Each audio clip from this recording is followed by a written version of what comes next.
वह दिखाई दिया है। सरकारी कंपनियों में अधिकतर मैंने ये देखा है कि जब कोई शेयर अच्छी प्रगति की ओर आता है ना तो उसका OFS आ जाता है।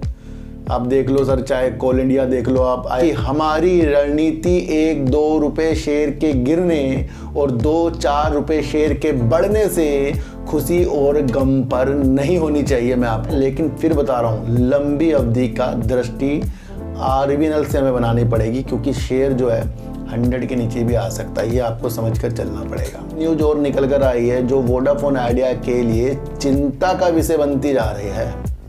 6 महीने पहले जब वोडाफोन आइडिया ने दबाव डालना शुरू करा, 2.5 से खरीदी, ये नहीं कि सर 1 रुपये 2 रुपये गिर गया, 5 रुपये गिर गया, शेयर ही बेकार हो गया जी, तो फिर हम बच्चे हैं, फिर तो हमें समझ में ही नहीं आ रहा। हम तो फिर यही हो गया जी, 1-2 रुपये गिरा, हम तो बेकार हो गए। ये चीज़ के लिए अगर हमने शेयरों को खरीदा, वो लाजमी वो चीज़ नहीं होती जो हम चाहते हैं। वो 99% तो वो नहीं होगा कि जो हम खरीद कर उसे चाह रहे हैं।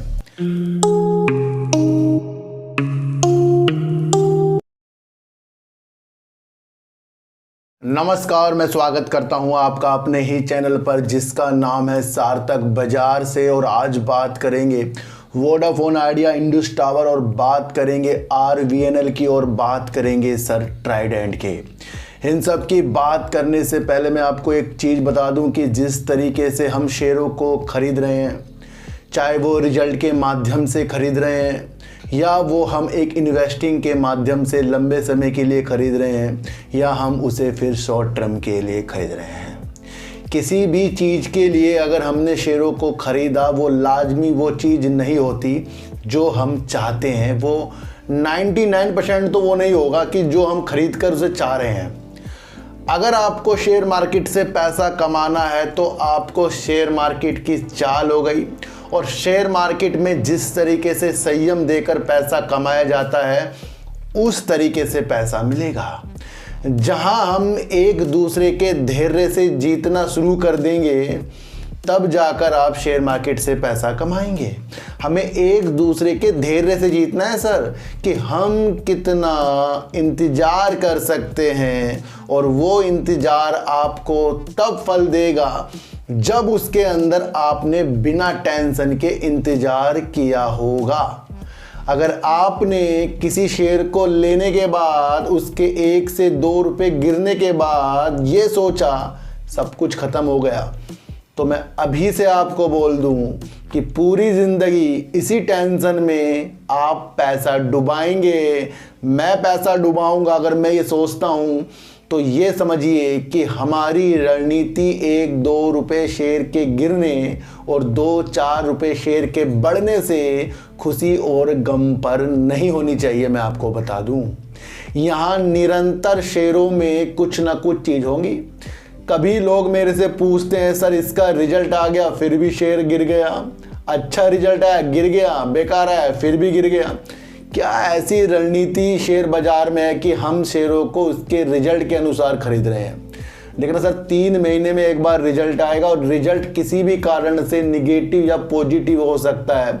वो हर तरफ से होगा, चाहे वो निर्यात, आयात या किसी भी तरीके से जो मूल्यों में प्रॉब्लम आती है किसी भी तरीके की, उसके द्वारा रिजल्ट इफेक्ट डालता है। चाहे वो चाइना के बॉर्डर में लड़ाई हो, चाहे वो युद्ध हो, मंदी का दौर हो, कोरोना हो, कुछ भी ऐसी ब्याज दरों के घटने बढ़ने की चीज़ें हों, तो सारा इफेक्ट आपको रिजल्ट पर भी दिखेगा और मार्केट पर भी दिखेगा। 3 महीने के रिजल्ट आने के, निगेटिव आने के बाद अगर हम ये सोचें कि कंपनी ख़त्म हो गई, तो ये हमारी सबसे बड़ी भूल हो जाती है।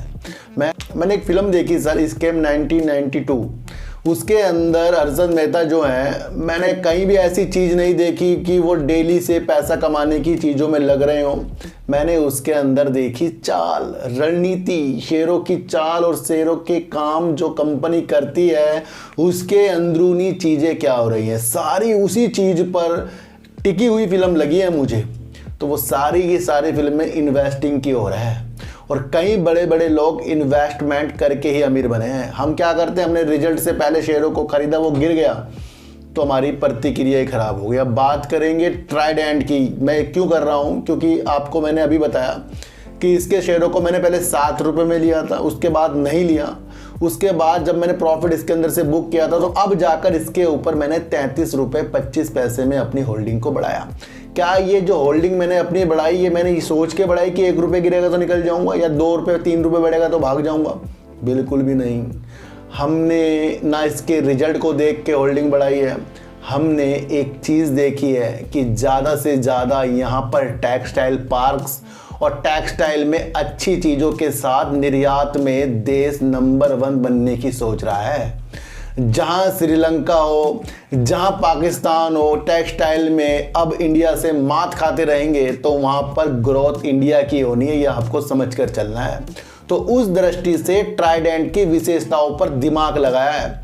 वैसे आपको पता है कि इसने अपना रिजल्ट तो बेकार ही दिया है, 91 करोड़ रुपए करीब का इसने अपना प्रॉफिट दे दिया है और कहीं ना कहीं अपने राजस्व में 10% की कमी कर दी है। 82% जब भी कुछ कमाई इसकी राजस्व में होती है, बढ़ावत होती है, तो वो कपड़ा व्यवसाय से है। मुख्य तौर से ट्राइडेंट जो है कपड़ा व्यवसाय से अपनी आय को बढ़ाता है। उसके अंदर ये 82% का योगदान कपड़ा व्यापार से है इसका, और इसी कारण से कपड़ा व्यवसाय की प्रॉब्लम के कारण से 10% का इनका राजस्व कम हो गया।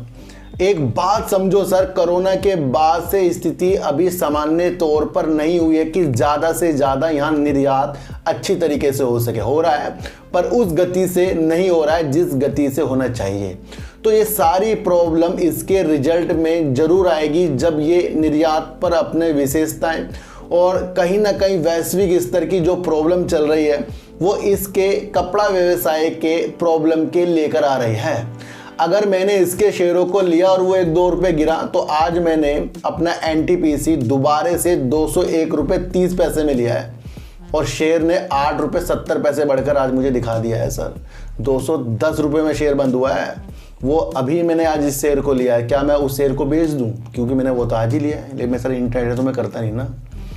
तो ये नहीं होता कि मैंने आज ट्रेडेंट को ख़रीदा तो वो गिर गया, रिजल्ट बेकार आ गया। सर यहाँ जहाँ रिजल्ट आप बेकार समझ रहे हैं वहाँ लोग वैश्विक स्तर की चीज़ों को देखकर बढ़ रहे हैं। हम रिजल्ट खराब आने से अपने शेयरों को निकाल रहे हैं या रिजल्ट अच्छा आने से एंट्री कर रहे हैं, लेकिन बड़े बड़े लोग इसकी एक अवधि देख रहे हैं कि जब ज़्यादा से ज़्यादा इंडिया में एक्सपोर्ट टेक्सटाइल होगा और एक बनता हुआ दिखाई इंडिया दे रहा है, और टेक्सटाइल पार्क जिस तरीके से बनेंगे उसके अंदर पीएलआई स्कीम की चीज़ों के साथ बढ़ रहा है। अभी कुछ भी टेक्सटाइल में सुनहरे अवसर नहीं आए हैं, लेकिन ऐसा नहीं कि आगे नहीं आएंगे। तो उस चीज़ के लिए मैंने इस शेयर को लिया है और होल्ड करूँगा मैं इस शेयर को, मैं आपको बता दूँ। तो हमारी रणनीति ये नहीं कि सर आज तो रिजल्ट बेकार आ गया अब तो निकल जाऊँ क्योंकि 3 दिन पहले ही ख़रीदा है, बिल्कुल भी नहीं। ऐसी चीज़ों में मैं कभी नहीं पड़ता कि जल्दबाजी से चीज़ों को साथ साथ कर दूं। हाँ, अगर अच्छा उछाल दे, बढ़िया उछाल दे, तब चीज़ें सोची जाती हैं कि आज एनटीपीसी अगर 20-30 रुपये बढ़ जाए तो फिर मुझे निकालना पड़ेगा, मजबूरी है। लेकिन आज वो 8 रुपये कुछ मुझे पैसे का उसमें प्रॉफिट आ रहा है तो उसे अभी मैंने नहीं निकाला है क्योंकि इसका रिजल्ट शायद मुझे कल आता हुआ दिखाई दे रहा है एनटीपीसी का। और एनटीपीसी के बारे में मैं आपको जब शेयर 182-83 रुपये करीब का था तब से इसकी विशेषताएं बताई है मैंने कि ये कितना जानदार शेयर एनटीपीसी बनता जा रहा है। तो यहाँ ऐसे दिल मत खो कि कोई लोग आपको कह दे कि देखा गिर गया ट्राइडेंट, अब ले लिया ट्राइडेंट। देखो सर, जब तक के ट्राइडेंट में नेगेटिव चीज़ें मुझे दिख रही थी मैंने इसके अंदर आपके लिए नेगेटिव चीज़ें बनाई हैं, पर अब मुझे जो चीज़ें सामान्य होती हुई दिखाई दे रही हैं और सारा का सारा व्यवसाय जो इसका कपड़े का है उसके कारण इसकी प्रॉब्लम आती हुई दिखाई दी है। और कपड़े की प्रॉब्लम आपको पता है कितनी ज़्यादा, टेक्सटाइल की प्रॉब्लम आपको पता है निर्यात होने में ज़्यादा आ रही है और वहाँ पर आपको वैश्विक स्तर के युद्ध और युद्ध भी दिख रहे हैं। अमेरिका भी जहाँ पहले बढ़िया माल इंडिया से मंगाता था उसने भी आधे से किया है। तो सारी स्थितियों को हमें देखकर अपनी होल्डिंग को बनाना चाहिए। इन्वेस्टिंग इस तरीके की चीज़ नहीं कि 1-2 दिन के उतार चढ़ाव पर ही हम अपने मूड को चेंज कर लें। फिर तो ऑप्शन ट्रेडिंग करो जी सर, वही सही है हमारे लिए फिर तो। और उसमें भी कोई कामयाब नहीं देखने को मिलेगा आपको। एक बार किसी का अच्छा पैसा आ गया तो गारंटी नहीं कि उसका लगातार पैसा आएगा। तो सर इन्वेस्टिंग में एक फ़ायदा ये है कि आपने एक बार कम पैसा कमा लिया तो आगे जाकर आपका कम आ सकता है, बार बार आ सकता है अगर आप किसी चीज़ों को होल्ड करें। लेकिन ऑप्शन ट्रेडिंग में अगर आपने एक बार ज़्यादा पैसा कमा लिया तो गारंटी नहीं कि आप अगले दिन भी ज़्यादा कमाओगे। फिर वहाँ पर बहुत साइकोलॉजी लगती है, बहुत तालमेल लगते हैं। उस तालमेल को बिठाना पड़ेगा और अपनी चीज़ों को देखना पड़ेगा। ट्राइडेंट यहाँ से अच्छा है, मजबूत है, और वेट कीजिए। कुछ चीज़ें टेक्सटाइल में अच्छी होने दीजिए। सुनहरे अवसर आते हैं, शेयर जब बढ़ता है तो 1-2 दिन के अंदर ही आपको तेज़ी के संकेत दिखा सकता है। अब बात करेंगे RVNL की। RVNL जिस तरीके से ऑर्डर को पकड़ता जा रहा है, फिर भी उसका असर आज शेयर में देखने को नहीं मिला, क्योंकि सरकार अपनी 5.36% की अपनी होल्डिंग को बेचना चाह रही है, यानी कि वो OFS ला रही है, और उसके चीज़ों के अनुसार आज आपको RVNL शेयर गिरता हुआ दिखाई दिया है। सरकारी कंपनियों में अधिकतर मैंने ये देखा है कि जब कोई शेयर अच्छी प्रगति की ओर आता है ना, तो उसका OFS आ जाता है। आप देख लो सर, चाहे कोल इंडिया देख लो, आप IRCTC देख लो, आप इस तरीके की जो भी कंपनियां हैं अच्छा ग्रोथ की तरफ आएंगी और अच्छी चीज़ों की तरफ आएंगी, तो कहीं ना कहीं से OFS की चीज़ें आएंगी और वो प्राइस को इसके नीचे लाएंगी। जहां इसका 119 रुपये में OFS की चीज़ें रिटेलर के लिए आ रही हैं और शेयर प्राइस इसका आज 121 रुपये में आ गया है सर। पर एक न्यूज़ इसके अंदर बहुत बेहतरीन आ रही है कि मुंबई मेट्रो ट्रेन के लिए ये इलेक्ट्रिफिकेशन का काम करेगा। किसके साथ? सीमेंस ने एक ऐलान कर दिया है कि वो RVNL के साथ मिलकर मुंबई मेट्रो ट्रेन के लिए B2 लाइन का एक इलेक्ट्रिफिकेशन की चीज़ों के साथ वो उतर रहा है। ये ऑर्डर इनको मुंबई मेट्रो से मिल गया है, और इसके बाद भी ये देखने को मिला कि जहाँ मिलते हुए RVNL भाग जाता था, लेकिन नहीं भागा, क्योंकि OFS का मतलब आ रहा है कि भाई अब 119 में बिकेगा। मतलब सर, शेयर मार्केट का हमें समझना है, समय समय पर हमें अपने प्रॉफिट पर विशेष ध्यान देना है। एक न्यूज़ इसके अंदर बहुत तगड़ी आ रही है, इसको बहुत बढ़िया ऑर्डर हरियाणा इंफ्रास्ट्रक्चर डेवलपमेंट के तरफ से मिल गया है, जो 1088 करोड़ रुपए करीब का है। 1088 करोड़ रुपए का इसको एक और ऑर्डर हरियाणा की तरफ से मिल गया है सर। आपको समझना है, ये ऑर्डर लेने में बहुत जानदार दिखा रहा है, लेकिन ये जितनी भी चीज़ें इसकी होंगी, क्रियावंत होंगी, वो 4 साल लग जाएंगे। तो हमें समझना है कि यहाँ पर एक तो इसे सीमेंस में, और फिर इसे दूसरा ऑर्डर 1088 करोड़ रुपए का हरियाणा इंफ्रास्ट्रक्चर डेवलपमेंट कॉरपोरेशन से मिल गया है, जो इसकी स्थिति को मजबूत कर रहा है। लेकिन OFS की चीज़ों को भी आगे आपको देखना है। उसकी वजह से ये जो शेयर आपका आज गिरा है, तो ये मुख्य कारण OFS का है। बल्कि इस शेयर में आपको मैं फिर बता रहा हूँ, लंबी अवधि बनाई है। लंबी अवधि इसके अंदर बनानी पड़ेगी। जितने भी इनके प्रोजेक्ट हैं 1-2 महीने के नहीं हैं, 2-3, 3-3, 4-4 साल के हैं। तो जब तक के उन चीज़ों में वर्क करेगा, शेयर उसी गति के साथ बढ़ता है जब उसको वो काम करके पैसे चीज़ें आती हैं। अभी आपको कितने ही शेयर ऐसे देखने को मिले, जैसे सुजलोन एनर्जी मिली, ऑर्डर तो काफ़ी मिल गए थे, लेकिन वो ऑर्डर की चीज़ें क्या उसकी बैलेंस शीट में दिखी? अगर वो जितने भी ऑर्डर सुजलोन एनर्जी ने पकड़े हैं इस जून तिमाही में, तो क्या उसको वो पैसा उसने अपनी बैलेंस शीट में दिखा है? सर, जब अभी ऑर्डर मिले हैं, काम नहीं हुआ है, तो हम ऑर्डर पे ज़्यादा दिलचस्पी रख लेते हैं। ऑर्डर आने का एक मतलब ये है कि जब भी किसी कंपनी को ऑर्डर मिलते हैं, तो हमें प्रॉफिट देखना है, हमें अपना समझना है कि हम किस तरीके से अपने को धीरे धीरे से डेवलप कर सकते हैं। तो ध्यान रखिए सर, RVNL के हैं बढ़ते हुए कदम, लेकिन OFS एक बाधा है, जो 119 रुपये में सरकारी अपने चीज़ों को सेल कर रही है। शेयर ही 121 रुपये करीब में। लोग सोचेंगे OFS लें या ऐसे डायरेक्ट इसे बाज़ार से ना खरीद लें। तो इन चीज़ों के साथ ही अभी RVNL उलझ रहा है। लेकिन फिर बता रहा हूँ, लंबी अवधि का दृष्टि RVNL से हमें बनानी पड़ेगी, क्योंकि शेयर जो है 100 के नीचे भी आ सकता है। ये आपको समझकर चलना पड़ेगा, क्योंकि जब भी इसके अंदर बहुत अच्छी प्रगति होगी, तो वो अपने ऑर्डर को पूरा करने के बाद होगी। तो अब आपको समझना है कि इसको जो ऑर्डर मिलते जा रहे हैं, ये अपनी पोर्टफोलियो को बढ़ता जा रहा है ऑर्डर का। जब काम करेगा तो फिर वो चीज़ें भी निकल कर आएंगी। तो ये आपको समझना पड़ेगा सर। बात करेंगे वोडाफोन आइडिया और इंडस टावर की। सबसे पहले इंडस टावर को लेंगे। सर, इंडस टावर हमारे देश की बड़ी कंपनी है, जो टावर में एक मुख्य तौर पर अच्छा कामकाज करती है। 1,98,000 इसके पास टावर हैं, जो मुख्य तौर से 22 टावर सर्किलों में उपस्थित हैं। यानी कि पूरे देश में ये अच्छा काम अपना इंडस टावर करता है। 182% बढ़कर इसने 1348 करोड़ रुपए का प्रॉफिट इंडस टावर ने ला दिया और राजस्व में इसने 3% की बढ़ोतरी कर दी और उसके बाद भी आज शेयर गिर गया।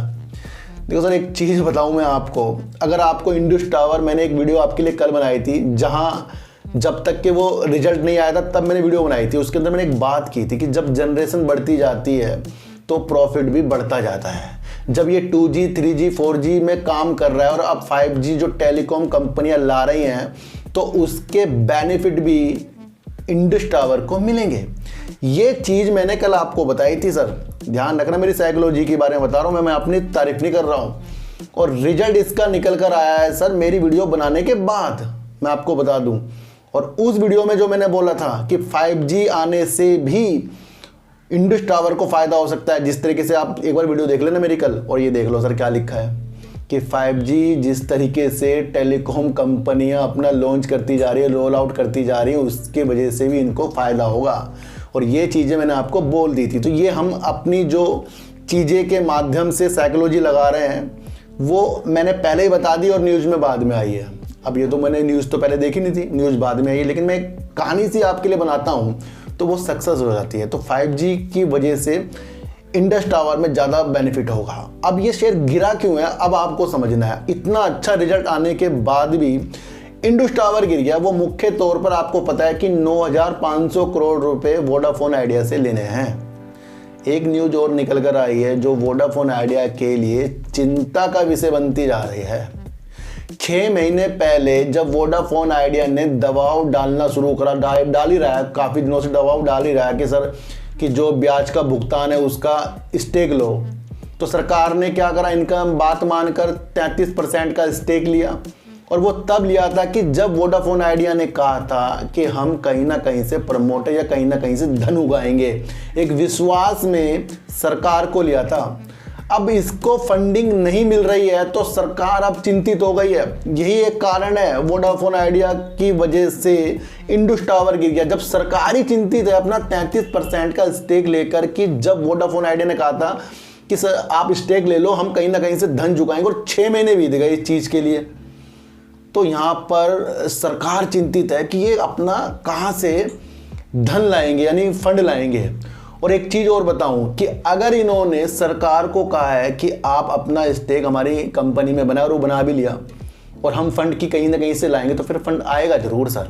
देखो सर, सारी चीज़ों से आपको देखने को ये मिल रहा है, हर जगह जब ये 5G अपना लॉन्च करेगा तो उसके लिए इसे फंड चाहिए। सरकार भी ये सोच रही है कि अगर 5G लॉन्च करेगा तो उसको फंड चाहिए। और जिस तरीके से वोडाफोन आइडिया ने पहले कहा था सरकार को कि हम फंड का इंतजाम कर लेंगे, आप अपना 33% का स्टेक लेके, ताकि हमें और ज़्यादा हमारे ऊपर विश्वास हो जाए, कंपनियों को हमें धन भी दे दे, फंडिंग भी कर दे।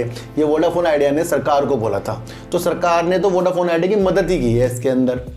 लेकिन अब 6 महीने बीतने के बाद जब फंड ही नहीं आ रहा है तो सरकार चिंतित हो गई, और इसकी वजह से इतनी ज़्यादा धुंधला आज आपको इंडस टावर दिखाया है सर। फिर भी इंडस टावर ने अपना आप को संभाला है।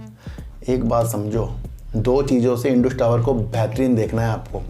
एक तो बिना टावर के नेटवर्क नहीं आएंगे, देश की सबसे बड़ी ये कंपनी है, 1,98,000 टावर के साथ 22 टावर सर्किलों में इसकी उपस्थिति है, और इसने 182% बढ़कर 1,348 करोड़ रुपए का प्रॉफिट दिया है।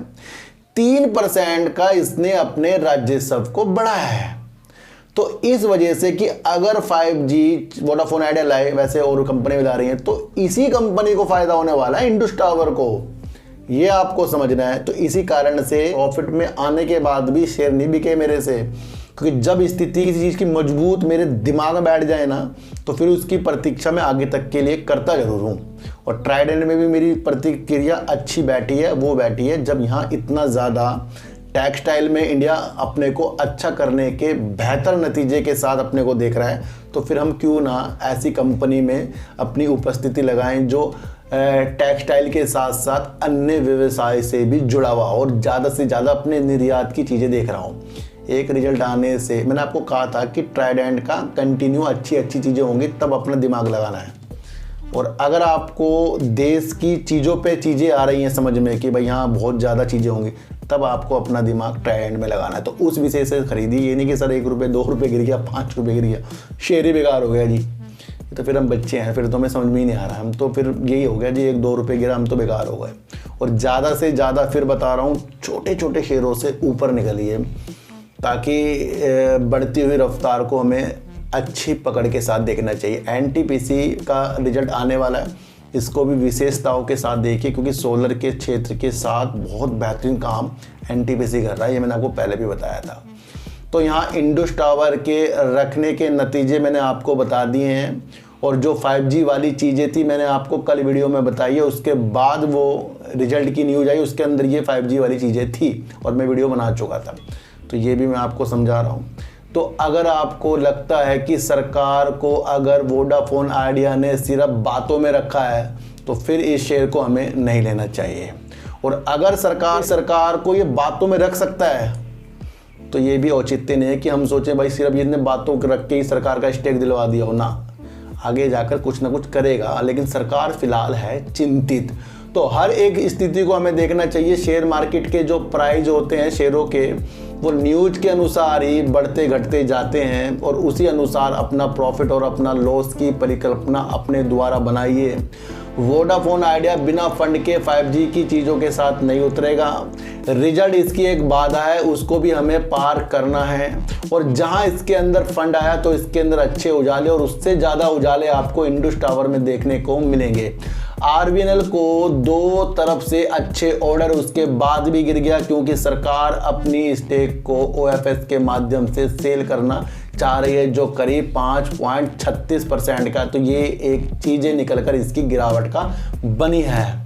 जहां ट्राइडेंट को आपने इस स्तर के अनुसार समझा कि अगर यहाँ से ये ज़्यादा और अच्छी भारत में टेक्सटाइल में काम होगा और वो चीज़ें फिर निर्यात होंगी, तो ट्राइडेंट आप कहाँ सोच रहे हो, वहाँ पर आपको अपने मन में बना लेना चाहिए। तो सर चिड़ी को हटा दीजिए, गाय को रोटी दीजिए, और अपने बच्चों को ज़्यादा से ज़्यादा प्यार कीजिए, क्योंकि बच्चे ही आपकी मासूमियत से किस्मत पलटेंगे।